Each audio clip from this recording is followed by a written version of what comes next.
Want more positivity in your life? Subscribe, turn on notifications, follow us, and all that techie stuff. We'd love to hear from you. Comment, share, or give us a thumbs up. We are grateful to have you hanging out with us at Matt Logan Speaks. Some of the different rules that have been implemented in our state has closed a lot of businesses that will never reopen. What do we do about that? Boy, it's a long road back. That is, and whether it's so many restaurants and so many commercial industrial. I know some people in Rochester that have commercial industrial property, and their vacancies are way up. The people that remain in them with them haven't been able to pay, and they just kind of hanging on, hoping that this is going to get over, and somehow the infusion of some government money or something like that will help them kind of make it through this thing. And in the end, I guess we're just going to have to reinvent our economy. I don't think. The state. As much as I'd like to say the state has got a lot of resources to help people out on this, it really doesn't. We did last week infuse literally nearly $2 billion into this economy with their capital investment bonding bill, capital infrastructure bill, which will help a lot over the course of the next year or so, because there will be a lot of new infrastructure investments across Minnesota. Virtually every, I can't say every town, but a lot of places and a lot of areas of Minnesota this money is flowing into. So it will help a little bit, and that money will churn and spin a little bit. But getting to those closed businesses, will somebody reopen up a business, a restaurant business, because of our bonding bill? I'm going to doubt it a lot. You just have to have that public that's willing to go into restaurants and pay the bill and enjoy their meal. But that's a little more limited right now. Can we take the reins off of that? Well, in effect, we have. Although a lot of this is outdoors, and once it gets cold, the it is cold. Patio, it's snowing. Yeah, you're not going to sit on a patio today and have your hamburger unless you have it with a parka on. You're not going to do that. That's not natural. Very early for us to have snow right now, by the way. But that's going to hurt a lot of restaurants. It certainly is, and no, I don't. I think we generally kind of hold where we are. We can't just open up this place like this never happened. I don't believe we ought to do that. I do believe that we need to be precautionary and take this virus seriously. I've got a friend that was positive, had a headache, went and got tested positive. The next day he's just fine, and he's got to go through his quarantine now. But another friend that he's as sick as he could ever imagine being, and he just got released from St. Mary's Hospital yesterday. So it will vary with people, but it can be very serious. And I won't say his name, but he told me, you got to take this serious. This is awful. This is. He felt on death's door, actually. Sure. And so you got to take it seriously. Yeah. There's a lot of things that are concerning coming into this election and things like that. But as we kind of wrap up, I'm not exactly sure how long you have, but what are some good and positive outlooks in your viewpoint? There's a lot of things that are really, really, really hard for the average American. Yeah. And definitely the average Minnesotan with things being as locked down as they are. What are some positive things? What are some things that you think we can do and look for and look towards? What always sort of just gives me hope is the spirit of our people, the entrepreneurial spirit, and the willingness for people to step up and take risk in this country, in this state, in this community. That is, they are the fiber. They are the core drivers, if you will, in terms of where we are and where we're going. And of course, we're blessed around here with Mayo Clinic. Be honest, let's just be honest with ourselves. I mean, it's the economic engine of our region and to some great extent our state. I mean, and I happen to be blessed to have worked there on my working lifetime. When it's all said and done, Mayo Clinic's going to be about one of the last, if it would ever get to that point, to close. Or not. Healthcare is everything, and we have a healthcare industry in our area that will carry us through this storm. I know it will, as difficult as it is, but it will carry us through this storm. And as a community, as an area, we can feel blessed with the fact that we are so fortunate to have that as our core industry. And that place holds up a lot of other industries, whether it's the hardware store, the grocery store, the gas station, the restaurant, whatever it might be. It still holds everybody up. Were it not for the Mayo Clinic in this area, it would be, I think, terribly, terribly somber right now. And I know it is in other areas of the state that don't have that kind of a powerful organization that does fuel employment and does pay salaries and does put taxes back into the community and allow people to buy things. It's just, that's the positive here, and we can build on that. And Mayo is, to the whole destination medical center process. That's I think we can feel good in the fact that we weathered this storm. We will weather it, and we will grow to a bigger and even more vibrant community once this cloud of COVID has left us. I think there's nothing but positivity on the other side of the mountain, so to speak, and we'll get there. Yeah, I'm positive about that. Mayo, I understand, is working on some vaccines and stuff too. Is that? Yeah, that's my understanding. I don't know that. I haven't been told that internally, but there's enough rumors on the street and I work there in this whole infectious disease area, so I know the internal spirit there because they would want to do this, and they have the capability of doing this. They have the scientific wherewithal to do this. So I'm guessing they, like many across this country, are working on a vaccine. Maybe already have it. So I think, as we think looking across the other side of the mountain, that vaccine is going to be once that's with us, I think that will obviously, not unlike polio a long time ago, that will take us into a whole brand new controversial area. We won't have to talk about COVID anymore. Right. We'll just get your shot and we'll move on with other issues. Do you think that should be mandated?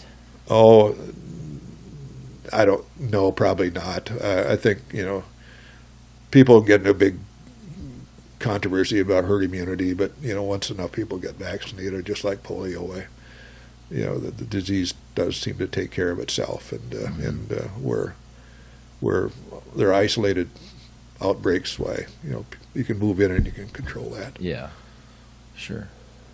What else? I have time. I don't know. Is there anything else on your mind? What else is coming up? What are you excited for? Well, I'm excited. We have a difficult legislative session coming forward. Again, the budget session is going to be difficult. It's again, we're down substantially. We're maybe $5 to $6 billion short of the money we need to operate this state, and so there'll have to be some really, really hard decisions made. We have about a billion dollar operating budget. You cut 5 or 6 out of that. That may seem easy, but anytime you're taking away, even in this case 10%, that will affect certain programs. So we'll work hard. We've done this before.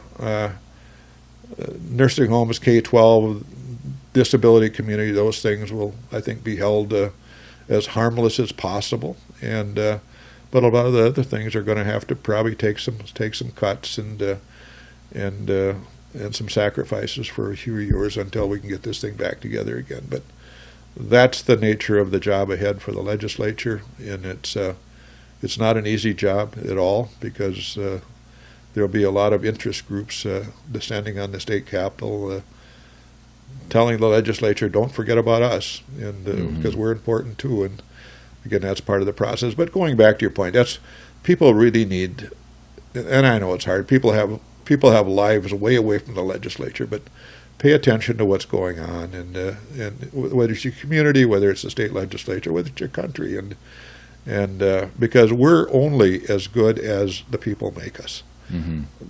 Absolutely no question about this. The more input, the more ideas, the more contact that we as elected officials have with our constituents, that just pays off in spades. Why do I go to church suppers? Why do I go to basketball games? Why do I go to charity events? It's not necessarily just to enjoy the theme of the night. It's to get that input. It's to take that message back, because we get all sorts of casual messages, but in totality, they're really, really important. And so just for us, it's again, servant leadership, trying to get as close to the people as we can, trying to get as much of their input as we can, taking that input and then ultimately doing something with it, or certainly using it to make hard decisions. Yeah. That's what's important in this. Yeah. So I just tried to be a good servant leadership. We'll see where it goes. We've got an election in a couple of weeks, and hope it works out. And you just don't know. Elections are funny things, but truly, we just been gifted the opportunity to represent the citizens of North Rochester and Dodge County and up to Pine Island and Manorville, Casson, and so on and so forth, Byron, and hope we have that opportunity again. What do you think of mail-in voting in our state? Let's shine a light on that. Yeah,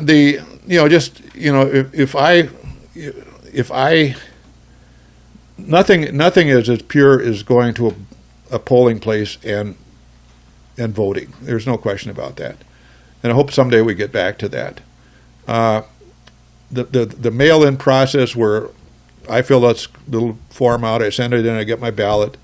I can do that, and hopefully the privacy of my home.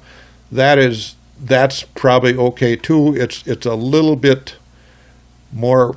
There's a slight probability that other factors could get involved in what happens at the kitchen table. I mean, it's not quite as pure as going to a polling place and vote, where unequivocally you go in a booth and you circle the circles according to what's on your mind at the time.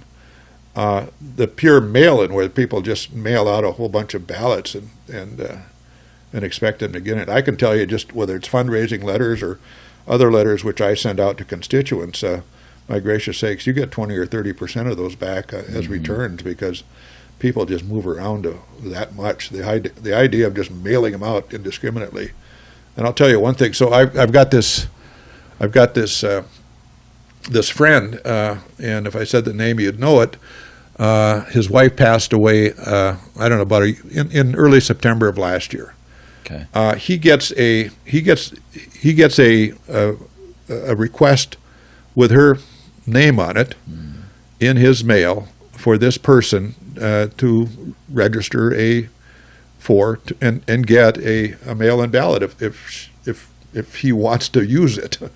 And this is a year and maybe 2 or 3 weeks after she's passed away. And so I'm sitting here, don't you think the Secretary of State and people that manage death certificates in the health department ought to be, we have computers nowadays, don't you think those computers ought to be talking to each other? If you die, you should not be on the voter list.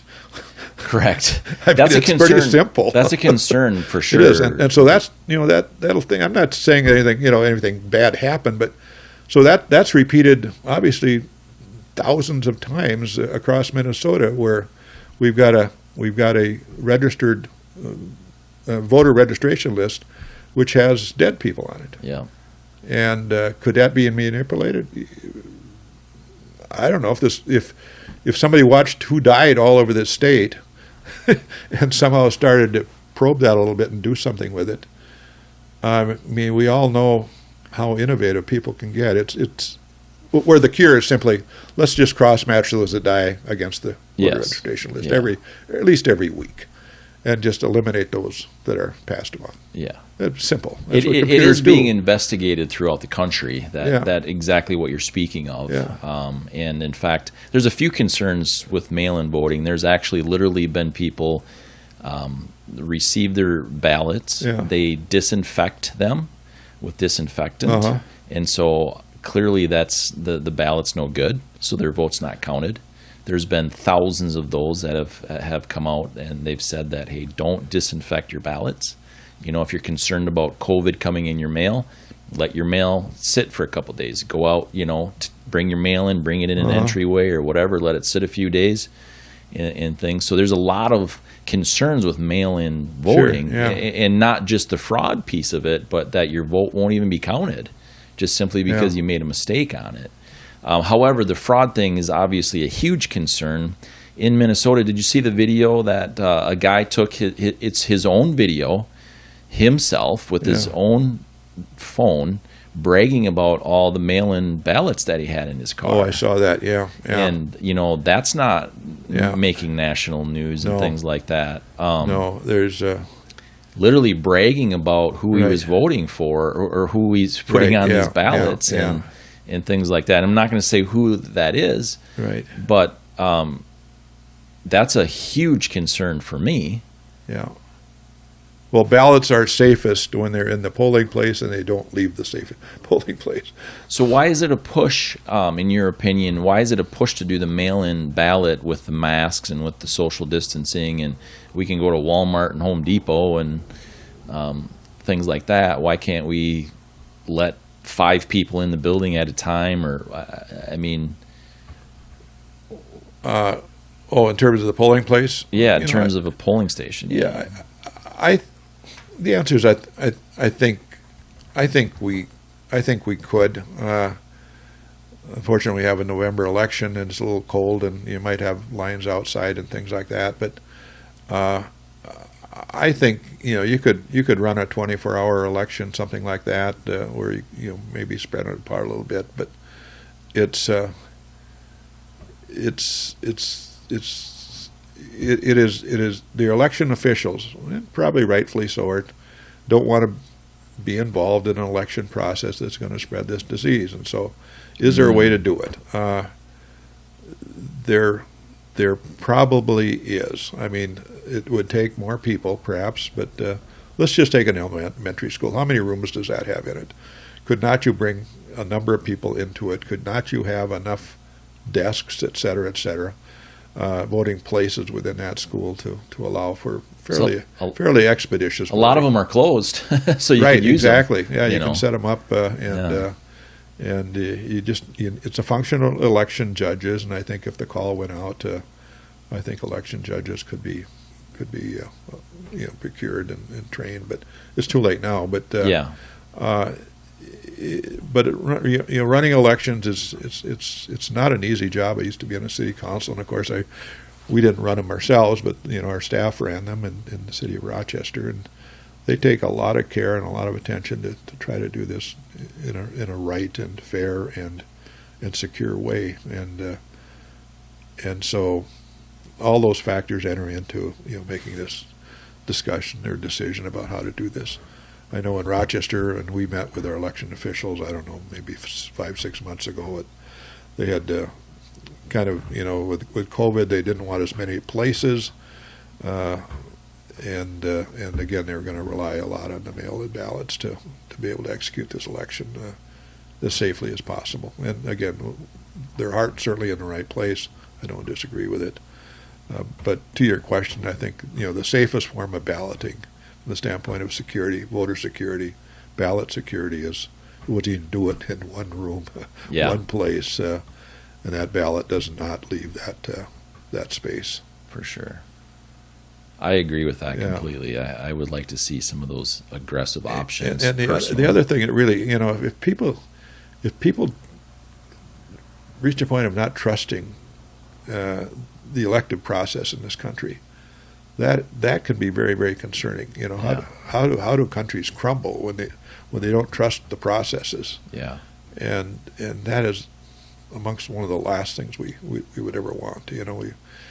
We don't want to become a country where we can't have that level of trust in what's going on and how things are being run. And frankly, there's enough of that going on right now already.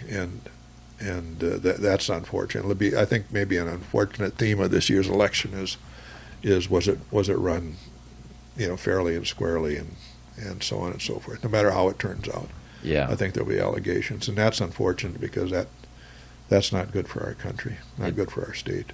No, it's not, certainly. And it's very concerning because I have grandkids. I do what I do, and I try to help people build for a future, right? Strong people for a future, for posterity, not just for me, but for my kids and their kids and their kids' kids. And from where I'm sitting as a dad and a granddad, it's like, whoa, this it's very concerning. And I'm going to start paying a lot more attention. Sure. A lot more attention. We all live, you want a better tomorrow than yesterday. I mean, it's that simple. Why do we do this? You want a better tomorrow than yesterday. I want a better 50 years from now than yesterday, right? For 60 tomorrow years. And tomorrow. I mean, that's why we do this. And so, when we backslide, that's not the right direction. People that are trying to, are you familiar with the 1619 project? You heard about that? I'm not. No, go ahead, though. Look into that a little bit. I'm just starting to look into it because it just came to my attention recently, and it's actually, it's basically taking the history of our country and tearing it apart and saying that our history essentially as the United States of America started in 1619. And again, I'm right on the very beginning of learning this, but those are the kinds of things. There's historians that have come out and denounced it and all these other things, but that's the kind of thing that's concerning to me because it's like, why are you trying to manipulate that process and that system by some of these false things that historians won't sign off on, essentially? And that's kind of what I mean by paying attention to who our elected officials are, because frankly, there's been some elected officials that have gotten right on board with that. And I'm not going to name who they are because I'm, again, just still learning about it. But that manipulation that I'm finding is really been concerning with it. And so you start seeing some, let's be honest, there's one party that has been pushing throughout the nation the mail-in ballots. Sure. One party has been just pushing the heck out of it. And that's concerning to me, that dialogue doesn't take place and that compromise doesn't take place. The place that we need to find the creative solutions isn't taking place and things either.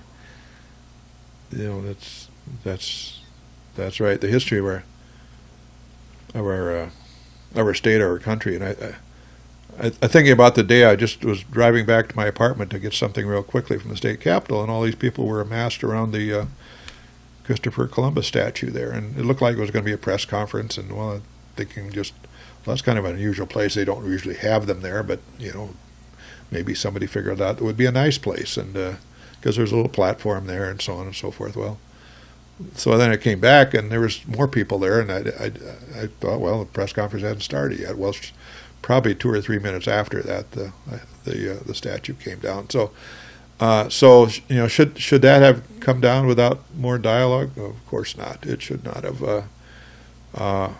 Do I think that should go up again and be replaced at least until more dialogue can occur? Yeah, I do, and I think it ought to go up. I don't think we need to fix it because that's part of our history.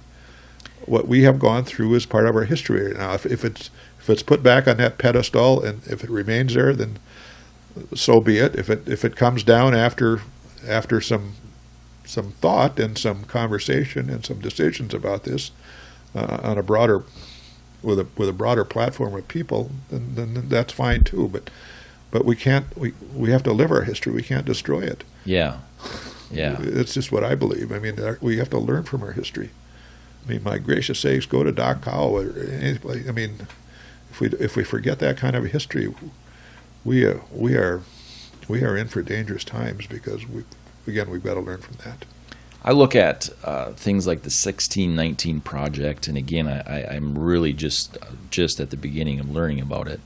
But I look at some of these things, and they're trying to change this and tearing statues down and all these other things. I'm starting to look at, I mean, this is real, people, and I want you to hear this really clearly.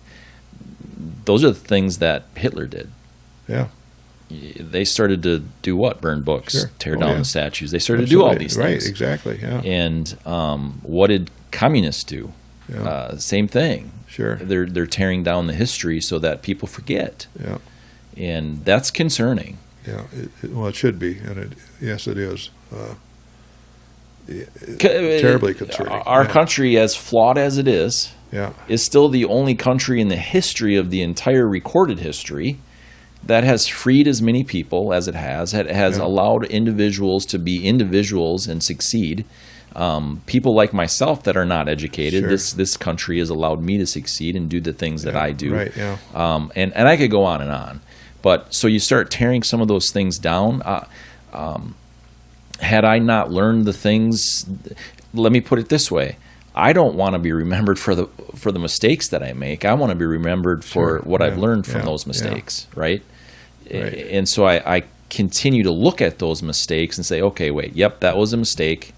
Now I need to do this, right? And that's exactly the point. You start tearing those things down. As human beings, we're in trouble. You're exactly right. I mean, there's no question about it. So I was involved along with 5 others initially, with the creation of the Soldiers Field Veterans Memorial. Mm-hmm. There are 2,700, I believe, 45 names on that, people that have given their lives in service to our country from within a 50-mile radius of the memorial. And so what did they die for? They died for their country. They died for our freedoms. And how do we honor them? We have to learn from that history. And some of it's good history and some of it's bad history. But they laid down their life so that we can be free and have the ability to make free and righteous decisions, and that we cannot take that away, and government should not take that away. In my view, and people indiscriminately should not take that away. We have to learn from our history, and they sacrificed a whole lot of themselves, their life included, so that we might have that right. And I just honor them literally all the time as I go down there. It's a haunting feeling. I've got friends on that wall, and I want them to know we took good care of this country after they left us. Yeah. Absolutely. Yeah. That's powerful. I agree that they did not die in vain. They died for our country and to uphold the freedoms and uphold the processes. We have processes in government. Well, the reason the Declaration of Independence happened was not because they wanted to destroy Britain. They wanted to be represented by Britain, right? Sure, yes. And the Declaration of Independence was done because of tyranny and manipulation from Britain. Mm-hmm. They negotiated for how long with Britain to try to get some of these things reconciled. Yeah. And it just wasn't happening. Right. And that's why we were founded. It wasn't because they wanted to run away from Britain and start their own country initially. Sure. It was they had to do it because they weren't being represented. Yeah. I mean, I could go on, but you know the history probably better than I do. But it's like, so because of those things in the initial Declaration of Independence and what they did and fought for, gave individuals the right to be individuals. Sure. And that's the thing with tearing down these statues, and the dialogue didn't take place. There was absolutely no discourse with that. It was just that, in fact, I'm not even sure if it was was it sanctioned? Did the government take down the statues? To your knowledge? All I know is that there was about 30, 40 highway patrol people in the Capitol. They were told to stand down. Yeah. So it wasn't sanctioned. Yeah. Wow. Well, I know that. I'm not okay with that. I know that because people talk. Yeah. And I got some pushback on some of the other podcasts that I've gotten from people, and it's like, oh, why are you saying that and standing up for these things? Well, stand up, people. right? Yeah. Stand Yeah. up and let's understand each other. I'm Sure. okay Right. with Yeah. complete dialogue. Let's talk about it. Let's figure it out. What Sure. makes sense, what doesn't make sense. And we can agree to disagree sometimes. We can agree to go this way for a little while, and then we got to go over here and do this, and all those things. That has to take place, though. We were founded for the individual like myself, Sure. our country. Right. That's what it's about. Right. Yeah. And so I'm going to fight for it. God bless you. Good for you. I don't know That's what what I we can want. do, but I'm doing this. Well, and I'm that's- inviting you know, all kinds of different people on the podcast to talk Everybody has about to it with me. Do So, something, you got to care. Yeah. That's the main thing. People have to care about their place and where it's going. You just got to care, yeah. and we cannot have people not caring. And I'm not suggesting we do, but you got to care now more than ever. One of the most powerful ways that I fight for that, I want to make this really, really clear, is to provoke people's thought.